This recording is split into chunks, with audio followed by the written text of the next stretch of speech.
Once upon a time there was a mother pig and her 3 piglets. 3 brothers are the same height. Round, pink, with the same funny tails. All summer the pigs played in the green grass, basked in the sun, basked in the puddles. But then autumn came. One day my mother said that it was time for them to think about winter. She asked them to build a big house. The younger brother said that winter is still far away. The middle brother said that he would build his own house when needed. And the older brother decided to build the house himself. The younger and middle brothers did nothing but play their games. It got colder and colder every day. The younger brother decided to build a house out of straw. The middle brother thought it would be very cold in the thatched house in winter. He decided to build a house from twigs and twigs. By the evening their housing was ready.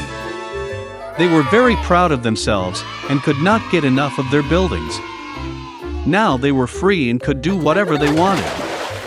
They decided to go to their older brother and see what kind of house he had built for himself. The older brother was busy building. He applied stones, kneaded clay, and slowly built himself a reliable, durable home. The younger brothers found their older brother at work. They were very surprised at what kind of fortress he was building. The elder brother calmly continued to work. The younger and middle brothers began to joke and laugh at his house. They were so amused that their screeching echoed far across the lawn. The elder brother asked to be quiet because the wolf could hear them. The younger and middle brothers were amused even more. They decided that the older brother was just a coward. And the 2 brave brothers went for a walk. On the way, they sang and danced, and when they entered the forest, they made such a noise that they woke up the wolf who was sleeping under the pine tree. The disgruntled and hungry wolf went to the place where the screeching of 2 stupid pigs came from. The brothers walked merrily and talked about how easily they would deal with the wolf. And suddenly they saw a real living wolf. He was standing behind a large tree. He had very evil eyes and a huge toothy mouth. The brothers were so frightened that their thin tails trembled finely. The wolf prepared to jump. He snapped his teeth and blinked his right eye. The pigs suddenly came to their senses and, screeching across the forest, rushed to run away. Raising clouds of dust, they rushed each to his own house. The younger brother ran to his thatched hut and slammed the door in front of the wolf. The wolf growled and demanded to open the door. The younger brother, out of fear, could not utter a word. Then the wolf began to blow. The light roof instantly flew off the thatched hut. The wolf took a deep breath and blew a second time, and the thatch house flew in all directions. The wolf was delighted, snapped his teeth, and pounced on his younger brother. But the pig deftly dodged and ran. He ran to the house of the middle brother. The brothers managed to lock themselves up and looked at each other in dismay. The wolf got angry and began to blow. The house is slightly askew. The wolf blew a second, then a third, then a fourth time. But the house was still standing. The wolf took a deep breath and blew for the 5th time. The house shook and fell apart. Only one door stood for some time in the middle of the ruins. In horror, the piglets rushed to the house of their elder brother. The wolf ran after them. He was sure that this time the pigs would not run away from him. Oh, yeah! The piglets quickly rushed past the large apple tree without even hitting it. And the wolf did not have time to turn and hit the apple tree, which covered him with apples. One hard apple hit him between the eyes. A big bump jumped on the wolf's forehead. At this time, the younger and middle brothers managed to run into the house of the older brother and bolt the door. The wolf ran to the door, growled and demanded to open the door. The younger brothers were very scared and could not say anything in return. And the elder brother knew that he and his brothers had nothing to fear in a solid stone house. Then the wolf sucked in more air and blew as soon as he could. But no matter how much it blew, not a single stone moved. And then he looked up and noticed a large, wide chimney on the roof. He carefully climbed onto the roof and began to go down the pipe. The pigs heard a rustle. The elder brother immediately guessed what was the matter. He quickly rushed to the cauldron in which water was boiling and tore off the lid. The wolf went down the pipe and fell straight into the cauldron. His eyes widened to his forehead. The scalded wolf flew out with a wild roar and rushed into the forest. And the three little pigs looked after him and were glad that they had so cleverly taught the evil robber a lesson.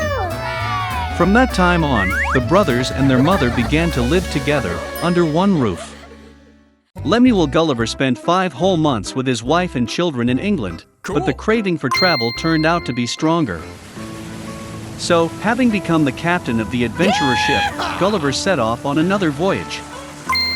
He recruited 50 crew members, but as it turned out, not all of the crew were honest people. Once, under cover of night, traitors rioted a ship, broke into Gulliver's cabin, and tied him up. For 3 days the crew kept the former captain locked up. And on the 4th day, the traitors landed Gulliver on an unknown land, left him some provisions and sailed north. The former captain had no choice but to head inland. On the way, he met the tracks of horses, which gave Gulliver hope for an early rescue. Suddenly a humanoid figure appeared on the horizon. Gulliver narrowed his eyes and saw her. It was a strange-looking monkey with dark skin and curly hair. These animals had long claws on their paws. They looked so dangerous that Gulliver held his breath and leaned against the tree behind. But then something grabbed the traveler's shoulders and pulled him up. These were two exactly the same monkeys who tried to drag their prey up the tree. Gulliver struggled to fight back with his hands, but the animals were stronger. While Gulliver fought in an unequal battle, the sound of hooves was heard. Noticing the approaching horse, the monkeys threw Gulliver and ran away in terror. Having approached, the horse examined Gulliver with interest. Then a second horse came up. They greeted each other with a kick of their front hooves and walked to the side. The horses behaved so intelligently that it seemed to Gulliver that they were wizards who turned into horses. Finally, after consulting, the horses ordered Gulliver to follow them. This time, Gulliver ended up in a country inhabited by intelligent horses, the Gims. And the strange monkeys who attacked Gulliver served the Gims as pets and did all the dirty work. So the traveler was brought to a house where a manger with hay stretched along the wall and other horses were stationed. The horse gestured to Gulliver to eat some hay, but the traveler noticed a bucket of milk and asked for a drink from it. After dinner, Gulliver, under the close supervision of horses, collected oats and baked bread from it. This amazed the Gims so much that they began to teach Gulliver their language and culture. The horses turned out to be not only intelligent, but also very noble. They did not know the words anger, envy, deception, and enmity. They were surprised by Gulliver's stories about money, ships, and states. But most of all, the Gims were outraged by the fact that people allow themselves to ride horses. Over time, Gulliver became so imbued with love and respect for the Gims that he decided never to return to people again. However, every 4th year, a council of representatives was convened in the country, where they discussed the main state of affairs. Gulliver, as an ape-like creature, was not allowed to be present at the meeting. However, out of curiosity, he secretly entered the meeting, hiding in a haystack. It turned out that the Gims had long considered the strange monkeys useless, and therefore decided to drive them out.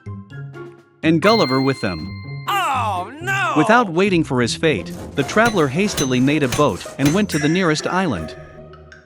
Gulliver decided to spend the rest of his life away from people who were nasty to him. However, the island turned out to be the coast of Australia. Gulliver was seen by sailors from a Portuguese ship and taken to the ship. The captain decided that Gulliver has lost his mind, so he does not want to return home and tells his tales about intelligent horses. When Gulliver was brought to London, he learned to bear the sight of people with great difficulty. He got used to his wife and children only after a year, but even then he did not allow himself to be touched. No. And for the rest of his life, Gulliver communicated only with the stallions he bought.